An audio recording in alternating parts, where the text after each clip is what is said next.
Você sabia que neste exato momento, enquanto você prepara a ceia de Natal, enquanto organiza a festa de Ano Novo, enquanto compra os ingredientes para o Réveillon, existe uma guerra invisível acontecendo na sua cozinha? Uma guerra que você não vê, mas que pode determinar se o próximo ano da sua vida será de vitória ou de derrota espiritual. Eu sei disso porque durante 17 anos eu estive do lado que programa, que manipula, que contamina. Eu fui parte de um sistema que você nem imagina que existe. Um sistema que usa exatamente aquilo que você considera mais inocente, mais inofensivo, mais comum, para roubar algo precioso de você. A sua visão espiritual. E hoje, pela primeira vez, eu vou revelar os 3 alimentos que mais usamos nas festas de fim de ano para cegar os olhos espirituais dos servos de Deus. Não estou aqui para assustar você. Estou aqui para acordar você, porque o que você não sabe pode destruir você. O que você não vê pode aprisionar você, e o que você come sem discernimento pode silenciar a voz de Deus na sua vida por meses. Se você está assistindo este vídeo, não é por acaso. É porque algo dentro de você sabe que existe uma realidade, além daquilo que seus olhos naturais enxergam. E eu vou te mostrar essa realidade. Cada detalhe, cada segredo, cada estratégia. Mas antes de continuar, eu preciso que você faça algo. Escreva nos comentários agora. Eu creio no poder da oração. Porque você vai precisar dessa fé para o que está prestes a ouvir. Meu nome não importa mais. O que importa é quem eu era e quem eu me tornei. Durante 17 anos eu carreguei um segredo que pesava como chumbo na minha alma. Eu não era apenas uma mulher comum. Eu era uma operadora, uma agente do reino das trevas, infiltrada em lugares que você jamais suspeitaria. Minha missão era específica e mortal: contaminar alimentos em eventos cristãos, festas de igreja, confraternizações de fim de ano, ceias de Natal entre irmãos, casamentos de crentes, aniversários de pastores. Eu nasci em uma família onde a feitiçaria era herança. Não era algo que se escolhia, era algo que se herdava como se herda a cor dos olhos, ou o sobrenome. Minha tia Abo era a matriarca ao sacerdotizao, a ponte entre o mundo visível e o invisível. Ela não usava roupas estranhas, não tinha a aparência assustadora. Ela era respeitada na comunidade. Tinha uma quitanda no centro da cidade. Vendia temperos, ervas, farinhas. E todos compravam dela sem saber que cada produto passava por um ritual. Antes de chegar às prateleiras, quando eu tinha apenas 9 anos, ela me chamou. Não foi com palavras ameaçadoras. Foi com um convite que parecia carinho. Ela disse que eu tinha um dom. Que eu era especial. Que eu podia ver coisas que outros não viam. E ela estava certa. Desde pequena eu via sombras, ouvia sachurros, sentia presenças. O que eu não sabia é que esse dom não era para mim. Era através de mim. Aos 13 anos eu já participava de reuniões noturnas. Não fisicamente e espiritualmente. Meu corpo dormia, mas meu espírito era levado. E foi nessas reuniões que me ensinaram a verdadeira arma: a contaminação alimentar espiritual. Eles me mostraram que não precisávamos atacar as pessoas diretamente. Não precisávamos de rituais complicados ou feitiços elaborados. Bastava contaminar o que elas colocavam na boca, porque a boca é a porta de entrada para o espírito. E durante anos eu fiz exatamente isso. Programei bolos, consagrei bebidas, declarei maldições sobre travessas de comida que iriam para festas de crentes. E funcionava. Sempre funcionava. Eu via pastores perderem a unção. Vi intercessores pararem de orar. Vi jovens cheios do Espírito Santo caírem em pecados sexuais, dias depois de comerem em eventos que eu havia contaminado. E eu não sentia remorso. Eu sentia poder, até o dia em que Deus me alcançou. Mas isso eu conto depois. Agora você precisa entender por que estou aqui. Não estou aqui para me glorificar. Estou aqui porque eu devo essa verdade. Eu devo essa revelação para cada pessoa que foi cegada, silenciada, aprisionada por causa do meu trabalho nas trevas. E se você acha que isso não tem nada a ver com você, espere até eu revelar os 3 alimentos, porque tenho certeza absoluta de que você já comeu pelo menos 2 deles recentemente. A primeira vez que eu entendi o que realmente estava acontecendo foi em uma noite de dezembro. Eu tinha 15 anos. A cidade inteira estava enfeitada com luzes de Natal. As famílias preparavam suas ceias. As igrejas organizavam seus cultos de gratidão. E nós, do outro lado, nos preparávamos para a maior operação do ano. Minha tia-avó reuniu todas nós em sua casa. Éramos 7 mulheres. Todas de famílias diferentes. Todas com a mesma marca espiritual. Ela colocou sobre a mesa 3 tigelas grandes, uma com farinha de mandioca torrada, outra com açúcar cristal, e a terceira com um tempero vermelho que eu nunca tinha visto antes. Ela olhou para cada uma de nós e disse: "Este é o mês em que os crentes abrem suas casas. É o mês em que eles comem sem orar. É o mês em que eles baixam a guarda porque estão celebrando, e é exatamente por isso que este é o nosso mês." Ela explicou que cada tigela representava uma categoria de alimento. A farinha seria usada para tudo que é feito de massa, bolos, pães, tortas, biscoitos. O açúcar seria usado para tudo que é doce, sobremesas, refrigerantes, sucos, e o tempero vermelho seria usado para tudo que é salgado e quente, carnes, arroz, farofa, molhos. Então ela começou o ritual. Não foi barulhento, não teve gritos nem danças. Foi silencioso e calculado. Ela sussurrou nomes sobre as tigelas. Nomes de igrejas, nomes do pastores, nomes de bairros inteiros. E então ela declarou: "Que todo olho espiritual seja fechado. Que todo ouvido espiritual seja tapado. Que toda boca profética seja calada, por cis e messes, até que a colheita do próximo ano seja perdida." Eu senti um arrepio.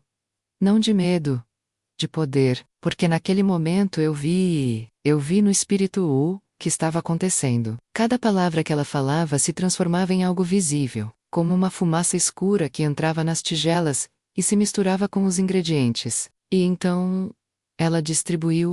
Cada uma de nós recebeu uma porção, e nossa missão era clara: contaminar. Minha responsabilidade era a zona norte da cidade. 3 igrejas grandes. 2 comunidades evangélicas. Eu deveria encontrar uma forma de introduzir aqueles ingredientes em eventos de fim de ano. O encontrei não foi difícil. As pessoas são ingênuas. Elas acham que todo sorriso é sincero, que toda oferta é generosa, que toda ajuda é pura. Eu me ofereci para ajudar na cozinha de um culto de gratidão. Levei meu próprio açúcar, minha própria farinha, meu próprio tempero, e enquanto as irmãs preparavam os bolos e as tortas, eu discretamente adicionava uma colher aqui, uma pitada ali. Ninguém percebeu.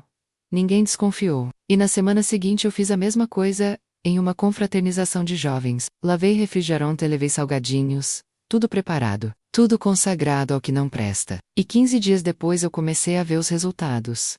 O pastor daquela igreja, que era conhecido por ter sonhos proféticos, parou de sonhar. Ele mesmo testemunhou no púlpito: "Irmãos, eu não sei o que está acontecendo, mas faz 2 semanas que meus sonhos estão vazios." Os jovens que eram fervorosos na oração começaram a faltar aos cultos, começaram a se envolver em festas mundanas, começaram a cair em pornografia. As irmãs intercessoras que oravam todas as madrugadas começaram a sentir sono, começaram a sentir peso, começaram a perder o fogo.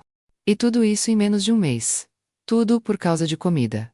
Comida contaminada espiritualmente. Mas o que mais me impressionava não era só o resultado, era a velocidade. Porque quando você contamina o alimento, você não está atacando apenas o corpo, você está atacando a porta de entrada do espírito. A Bíblia diz que o homem não vive só de pão, mas de toda palavra que sai da boca de Deus. Mas se a boca está contaminada, como a palavra vai entrar? Se o estômago está selado, como o espírito vai ser alimentado? Nós sabíamos disso.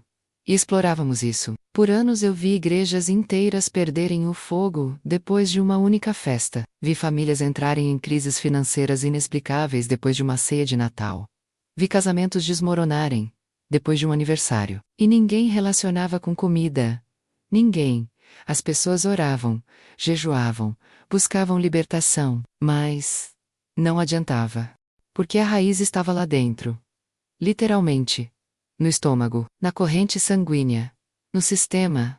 Até que um dia algo mudou. Eu fui designada para contaminar a festa de uma igreja que eu nunca tinha ido. Era uma igreja pequena, simples, sem muitos recursos. Mas tinha algo diferente nela. Eu senti quando entrei. Era como se o ar fosse mais pesado, ou mais leve. Eu não sabia descrever. Levei minha contribuição, um bolo. Lindo, decorado e envenenado espiritualmente. Coloquei na mesa com os outros alimentos, e esperei. Mas antes de comerem, o pastor pediu para orar. E não foi uma oração comum, ele começou a declarar: Senhor, santifica este alimento. Quebra toda a programação. Cancela todo feitiço, anula toda maldição. Que tudo que for contaminado seja purificado agora pelo sangue de Jesus. Eu senti algo estranho. Uma pressão no peito, E quando eles começaram a comer, eu não vi o efeito que eu esperava. Dias se passaram. Semanas. E nada aconteceu com aquela igreja. Pelo contrário, eles cresceram. A unção aumentou. Os milagres se multiplicaram. E foi aí que eu comecei a questionar: será que existe um poder maior do que o nosso? Será que a oração realmente funciona? Será que eu estou do lado errado? Essas perguntas me atormentaram por meses. Até que finalmente eu tive coragem de buscar a resposta. Mas antes de eu te contar o que aconteceu comigo, você precisa saber exatamente quais são os 3 alimentos. Porque agora que você entendeu como funciona, você precisa saber o que evitar. Escreva nos comentários agora: Senhor, abre meus olhos espirituais, porque o que vem a seguir pode mudar completamente a forma como você celebra o Natal e o Ano Novo.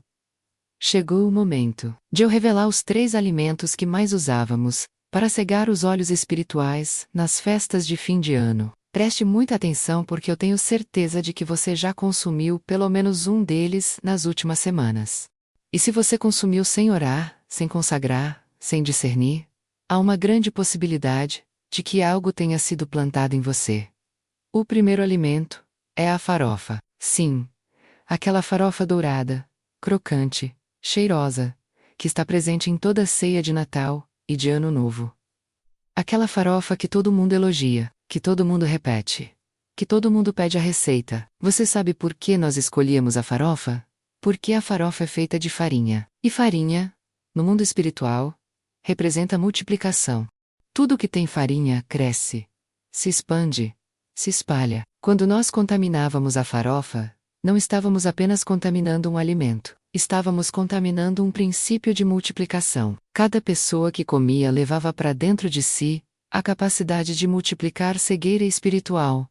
E não era só nela, era na família dela, nos filhos, no casamento, no trabalho. Uma única travessa de farofa contaminada podia cegar espiritualmente 20, 30, 50 pessoas. E o pior: a farofa sempre é feita com amor, é feita com dedicação. As pessoas colocam bacon, linguiça, passas, castanhas.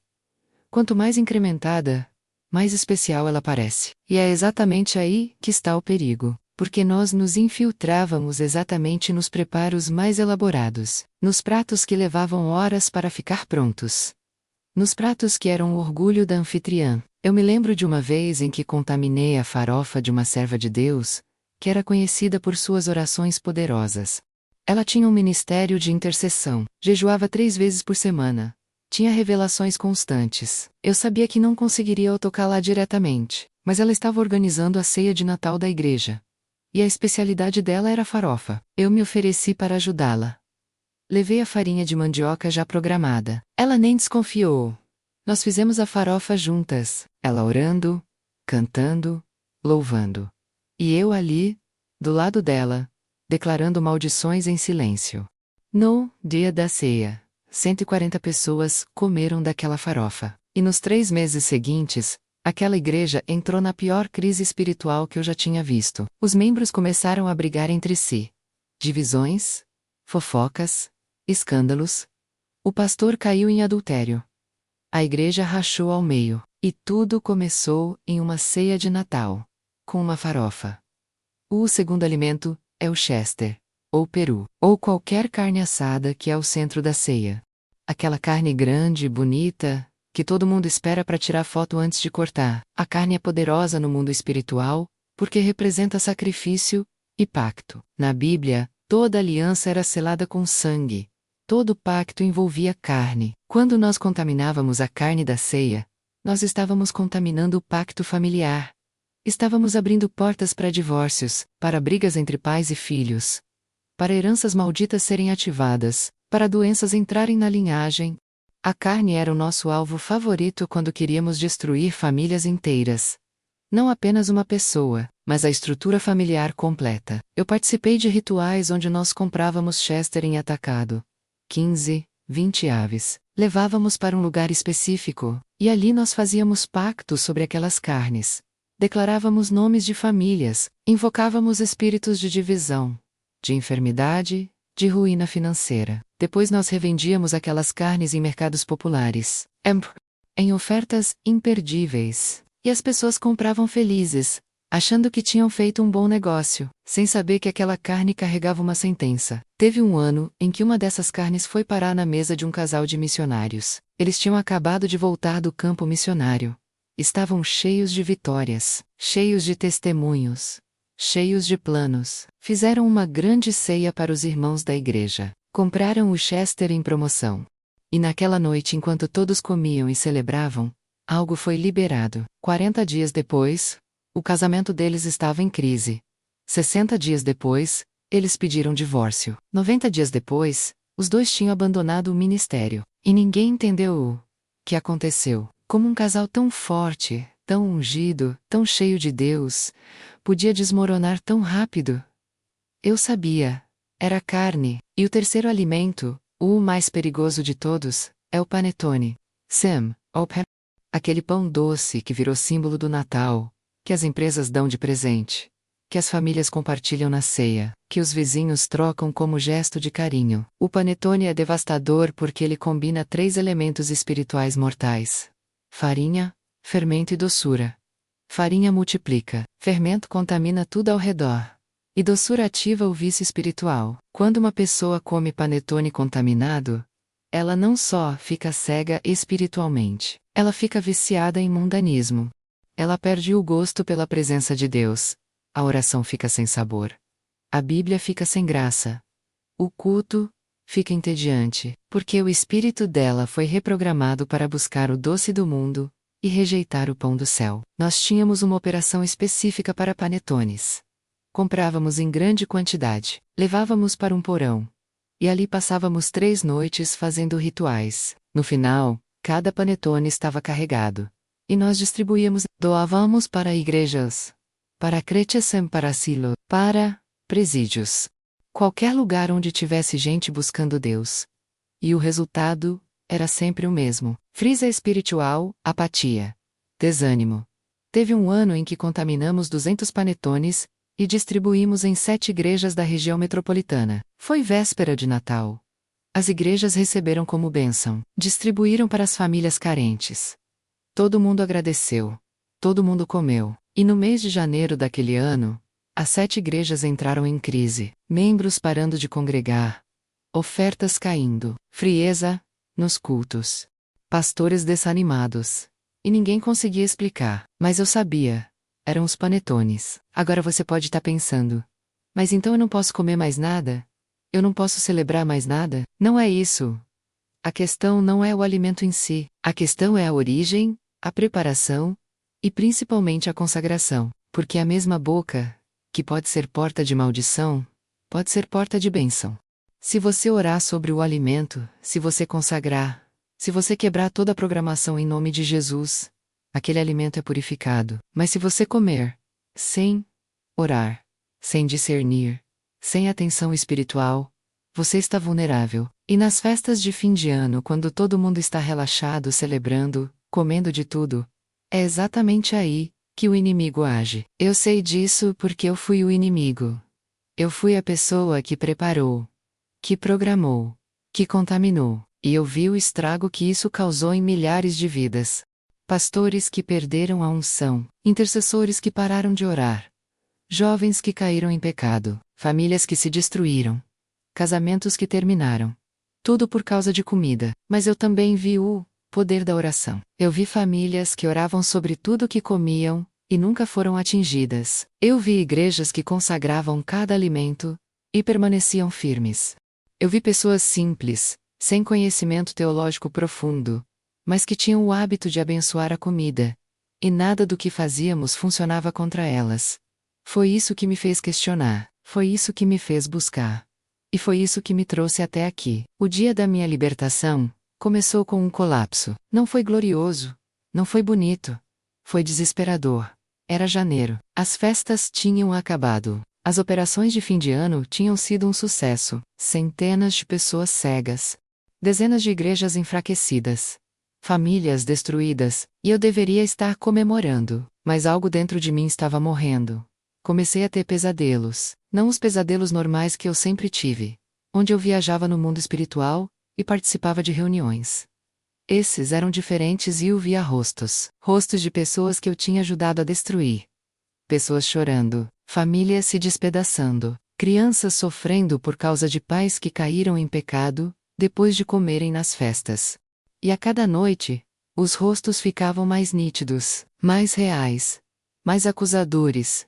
Tentei contar para minha tia-avó, ela disse que era fraqueza, que eu precisava me fortalecer. Me levou para mais rituais, mais trabalhos, mais operações, mas quanto mais eu me aprofundava, mais vazio eu ficava, até que uma noite eu não aguentei mais. Estava sozinha em casa, Tros da Manha, e algo dentro de mim gritou. Não foi minha voz, foi algo mais profundo. E eu ouvi a mim mesma dizendo: Jesus, se você existe, me tira daqui. Foi a primeira vez em 17 anos que eu pronunciei esse nome, sem ser para blasfemar. E no momento em que eu falei, eu senti. Uma presença entrou no meu quarto, mas não era a presença que eu estava acostumada. Não era pesada, não era opressora, era diferente. Era leve, era quente. Era limpa, e eu comecei a chorar. Chorei como eu nunca tinha chorado na vida. Chorei pelos anos perdidos, pelas vidas destruídas, pela escravidão que eu chamava de poder. Chorei até não ter mais lágrimas. E quando eu parei, eu ouvi uma voz, suave, mas firme. E ela disse: Você está livre. Mas você precisa escolher. No dia seguinte eu procurei aquela igreja, a igreja pequena onde minha contaminação não funcionou, a igreja que orava sobre a comida. Cheguei no culto da noite. Sentei no último banco, e fiquei em silêncio. Não conseguia cantar, não conseguia levantar as mãos, só conseguia chorar. Quando o culto terminou, o pastor veio até mim. Ele não me conhecia, mas ele disse algo que me quebrou completamente. Eu estava orando por você há 6 meses. Deus me mostrou que um agente das trevas tentou contaminar nossa festa. E eu orei para que essa pessoa fosse liberta. Eu não era apenas uma pessoa, eu era pessoa. E naquele momento eu entendi. Não foi sorte, não foi coincidência. Foi intercessão. Alguém orou por mim, quando eu era inimiga. Alguém buscou minha libertação quando eu estava destruindo vidas. E aquela oração me alcançou. Comecei um processo de libertação que durou meses. Não foi rápido. Não foi fácil. Foram noites de oração. Jeguens prolongados, renúncias diárias, sessões onde eu vomitava coisas que estavam dentro de mim há anos, pactos sendo quebrados, alianças sendo desfeitas, marcas sendo apagadas. A minha família me rejeitou. Minha tia-avó me amaldiçoou publicamente. Disse que eu não duraria 1 ano viva depois de trair o pacto. Perdi amigos. Perdi relacionamentos. Perdi tudo que eu conhecia. Mas ganhei algo que eu nunca tive: paz. Pela primeira vez na vida, eu dormia sem medo. Acordava sem peso. Olhava no espelho e via uma pessoa. Não uma ferramenta. A transformação não foi só espiritual. Foi completa. Meu corpo mudou. Minha mente mudou. Minha forma de ver o mundo mudou. Coisas que antes me atraíam, agora me repugnavam. Lugares que antes me davam prazer agora me sufocavam. E o mais impressionante: minha visão espiritual não morreu. Ela foi redimida. Eu continuei vendo o mundo espiritual, mas agora eu via do lado certo. Via anjos onde antes via demônios. Via proteção onde antes via opressão.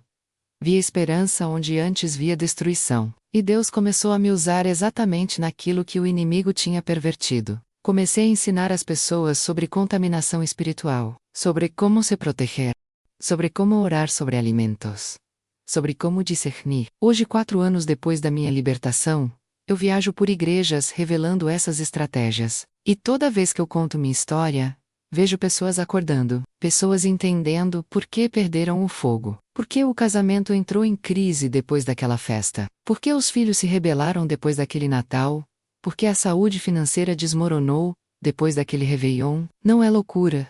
Não é paranoia. É real. O mundo espiritual é real. E a comida é uma das portas mais usadas, mas a vitória também é real. A libertação é real. O poder do nome de Jesus é real. E se Deus me libertou, sendo eu uma agente ativa do reino das trevas, quanto mais Ele pode libertar você que é filho, que é filha, que tem a marca do sangue. Você não precisa viver cego, você não precisa viver surdo, você não precisa viver derrotado, por causa de algo que você comeu sem saber, porque existe oração que quebra, existe jejum que purifica, existe sangue de Jesus que limpa, e existe arrependimento que restaura. Se você está me ouvindo agora, e reconhece que comeu em festa sem orar, sem discernir, sem atenção, eu quero que você saiba, não é tarde. Deus pode reverter. Deus pode limpar. Deus pode restaurar sua visão espiritual, sua audição espiritual, sua sensibilidade. Mas você precisa agir. Você precisa orar. Você precisa jejuar.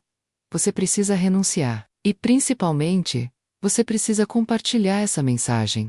Porque tem alguém na sua família, no seu trabalho, na sua igreja, que está cego e não sabe por quê. E essa revelação pode ser a chave da libertação dessa pessoa. Compartilhe esse vídeo agora. Marque alguém que precisa ouvir isso. Porque a guerra é real, mas a vitória é certa. Agora que você conhece a verdade, precisa saber como se proteger. Não adianta ter conhecimento se você não tem aplicação prática. E eu vou te ensinar exatamente o que fazer a partir de hoje, para blindar sua vida, sua família e sua casa contra a contaminação espiritual, através de alimentos. A primeira coisa que você precisa entender é que oração sobre alimento não é ritual religioso, é autoridade espiritual. Quando você ora sobre sua comida, você não está pedindo permissão para comer, você está exercendo o domínio que Deus te deu. A Bíblia diz, em 1 Timóteo capítulo 4, versículo 5, que tudo é santificado pela palavra de Deus e pela oração. Santificar significa separar, purificar, tornar santo. Então quando você ora, você está literalmente quebrando toda a programação das trevas e selando aquele alimento com a autoridade do céu. Mas tem que ser oração consciente. Não pode ser aquela oração automática, decorada, sem fé. Tem que ser oração com intenção, declarando, quebrando, cancelando.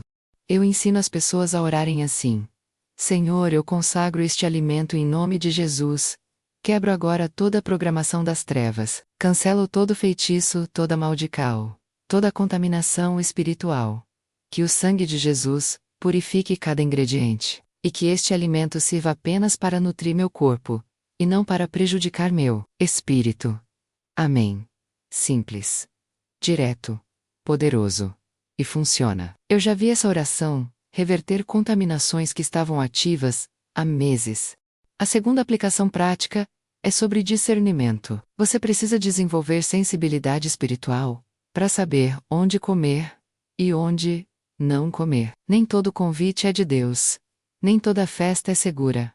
Nem toda comida oferecida vem de um coração puro. Preste atenção nos sinais. Se você sente um peso quando entra em determinado lugar, não ignore. Se você sente um incômodo quando alguém oferece comida, não descarte. Se você tem um sonho ruim depois de comer em algum lugar, não é coincidência. Seu espírito está te alertando. O problema é que nós fomos ensinados a ser educados, a não recusar, a aceitar tudo, para não ofender. E muitas vezes a educação se torna uma porta de entrada para a destruição. Aprenda a dizer não. Aprenda a recusar com sabedoria. Você não precisa dar explicações espirituais para todo mundo. Basta dizer que não está com fome, que tem restrição alimentar, que vai comer em casa. Proteja-se. A terceira aplicação é sobre jejum. O jejum é uma das armas mais poderosas para reverter a contaminação alimentar. Porque quando você jejua, você está fazendo o processo inverso. Você está limpando seu corpo e seu espírito de tudo que entrou pela boca. Eu recomendo que todo crente faça pelo menos um jejum de 3 dias no início de cada ano. Um jejum de propósito. Um jejum de limpeza espiritual. Um jejum dizendo: Senhor, tudo que entrou em mim no ano passado que não veio de ti, eu quero que saia agora. Durante o meu processo de libertação, eu fiz um jejum de 21 dias. E nos primeiros 7 dias eu senti meu corpo reagindo. Dores, náuseas, vômitos. Não era fome. era expulsão. Era o meu organismo, se livrando de anos de contaminação. E quando terminou, eu era outra pessoa. Minha mente estava clara, minha visão espiritual estava afiada. Minha audição estava restaurada. O jejum fez em 21 dias o que meses de oração sozinha não tinham conseguido fazer. A quarta aplicação prática é sobre a sua própria cozinha. Consagre os alimentos que você compra. Ore sobre as panelas que você usa. Declare bênção sobre os pratos que você prepara. Transforme sua cozinha em um altar. Eu tenho o hábito de orar sobre cada sacola de compras que entra na minha casa. Não importa se é do supermercado Sei e da Fará, se foi presente. Eu oro, porque eu sei que existem pessoas como eu fui. Pessoas trabalhando em mercados, em padarias, em restaurantes, em fábricas de alimentos, e essas pessoas podem estar contaminando. Então eu não assumo riscos. Eu cubro tudo com oração. E quando eu cozinho, eu oro durante o processo. Não é superstição, é guerra espiritual. Porque se o inimigo pode usar comida para destruir, Deus pode usar comida para abençoar. A quinta e última aplicação é sobre vigilância em eventos, principalmente agora que estamos em dezembro. Vai ter ceia de Natal. Vai ter confraternização. Vai ter festa de Réveillon, vai ter churrasco de família. E em cada um desses eventos, você precisa estar alerta. Não estou dizendo para você não participar, estou dizendo para você participar com sabedoria. Ore antes de sair de casa. Peça cobertura espiritual. Peça discernimento. E quando chegar no evento, antes de pegar qualquer alimento, ore em silêncio. Você não precisa fazer escândalo. Não precisa chamar atenção. Apenas feche os olhos por 2 segundos e declare: Senhor, purifique tudo que eu for comer aqui. E se tiver algo que eu não devo comer, me mostre. Deus é fiel. Se você pedir, Ele mostra. Teve uma vez, depois da minha conversão, que eu fui em um aniversário. Mesa linda. Comida farta. Mas quando eu olhei para a torta, eu senti um aperto no peito. Um alerta. Eu não comi. 2 semanas depois, eu descobri que a pessoa que fez a torta estava envolvida com feitiçaria. E ela tinha feito aquela torta em um dia de ritual. Eu não sabia disso quando recusei. Mas meu espírito sabia, e Deus me protegeu. Isso é discernimento. Isso é sensibilidade espiritual. E isso está disponível para todo filho de Deus que busca, que ora, que jejua, que se mantém limpo. Você não precisa viver com medo. Você precisa viver com sabedoria. Medo paralisa. Sabedoria protege. Então, a partir de hoje, mude seus hábitos. Ore sobre tudo que você come. Judge o regular. Discirna onde você vai. Consagre sua cozinha. E ensine isso para sua família. Ensine seus filhos a orarem sobre a comida. Ensine seu cônjuge a discernir. Ensine seus irmãos em Cristo a se protegerem. Porque a ignorância está matando o povo de Deus. E conhecimento sem aplicação não liberta ninguém. Mas conhecimento com prática se torna blindagem. E você pode ser essa blindagem. Na sua casa, na sua igreja, na sua família. Escreva agora nos comentários: eu não vou desistir da oração. Porque é a oração que vai te manter de pé, quando tudo ao redor estiver caindo. Eu cheguei ao final deste testemunho. Mas a sua jornada está apenas começando. Tudo que eu revelei aqui não foi para te deixar com medo. Foi para te acordar. Porque um povo acordado é um povo que o inferno não consegue tocar. Durante 17 anos eu trabalhei para cegar os olhos espirituais do povo de Deus. Eu contaminei alimentos. Eu programei festas. Eu destruí famílias. E eu fiz isso porque sabia que um crente cego é um crente derrotado. Um crente que não vê no espírito é um crente que vive reagindo, ao invés de agir. Que vive sendo atacado, ao invés de atacar. Que vive sendo presa, ao invés de ser caçador. Mas hoje, eu estou do outro lado. E eu vim te dizer que você não precisa ser vítima. Você não precisa viver tropeçando em armadilhas que você nem vê. Você não precisa perder mais batalhas por falta de discernimento. Porque Deus quer restaurar a sua visão espiritual. Ele quer abrir os seus ouvidos. Ele quer afiar a sua sensibilidade. Mas Ele precisa da sua cooperação. Ele precisa que você ore, que você jejue, que você consagre, que você discirna, que você aplique tudo o que você aprendeu aqui. As festas de fim de ano estão aí. As ceias estão sendo preparadas. Os convites estão chegando. E você agora tem uma escolha. Você pode ignorar tudo que ouviu e continuar vivendo como sempre viveu, comendo de tudo, em qualquer lugar, sem orar, sem discernir. Ou você pode acordar e começar a viver como um guerreiro espiritual que sabe que cada detalhe importa, cada oração conta, cada consagração faz diferença.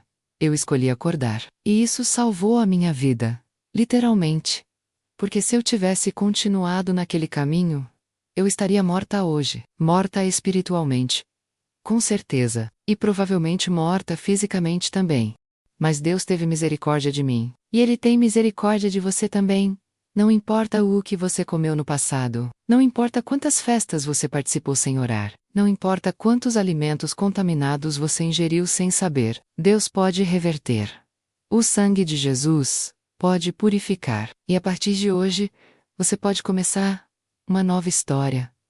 Uma história de vitória, de visão clara, de audição afiada, de sensibilidade espiritual restaurada. Mas eu preciso que você faça algo agora.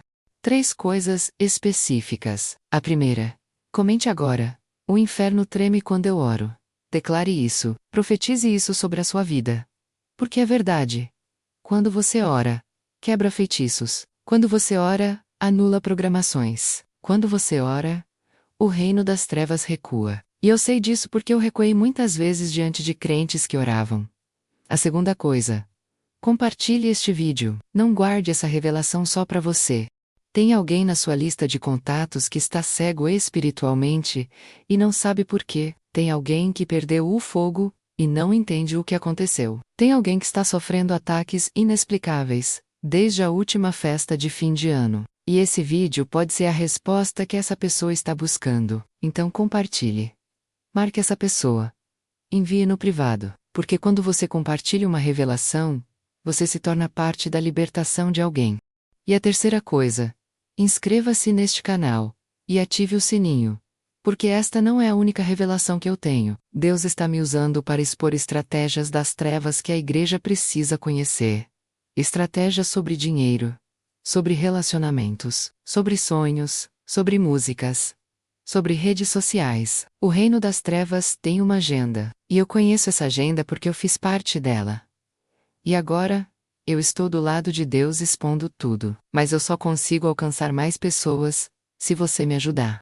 Se você se inscrever, se você compartilhar, se você comentar, porque o YouTube precisa entender que este conteúdo é relevante, que as pessoas precisam dessa mensagem. Antes de eu terminar, eu quero orar por você, onde quer que você esteja.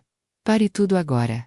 Feche seus olhos, coloque sua mão no peito, e repita comigo: Senhor Jesus, eu reconheço que vivi cego, que comi sem discernir, que participei de festas sem orar, e hoje, eu me arrependo. Eu renuncio a toda a contaminação que entrou em mim através de alimentos. Quebro agora todo feitiço, toda programação, toda maldição que foi plantada através da minha boca. Purifique-me com teu sangue. Restaure minha visão espiritual. Abre meus ouvidos para ouvir tua voz. Aguça minha sensibilidade para discernir o bem do mal. E a partir de hoje, eu declaro que eu vou orar sobre tudo que eu comer, que eu vou jejuar regularmente, que eu vou vigiar e orar. Porque eu sou filho e eu sou filha do Deus vivo. E o inferno não tem autoridade sobre minha vida. Em nome de Jesus, amém. Está feito. Você acaba de quebrar cadeias que talvez estivessem sobre você há anos, e agora você está livre para ver, para ouvir, para discernir. Não desperdice essa liberdade. Use-a para a glória de Deus. Use-a para proteger sua família. Use-a para ensinar outros. Meu nome não importa. O que importa é que eu fui escrava, e hoje sou livre. Eu fui cega, e hoje eu vejo. Eu fui usada pelas trevas, e hoje sou usada pela luz. E se Deus fez isso por mim, Ele pode fazer por qualquer pessoa, inclusive por você. Nos vemos no próximo vídeo. E até lá, ore sem cessar, porque a batalha é real, mas a vitória é certa.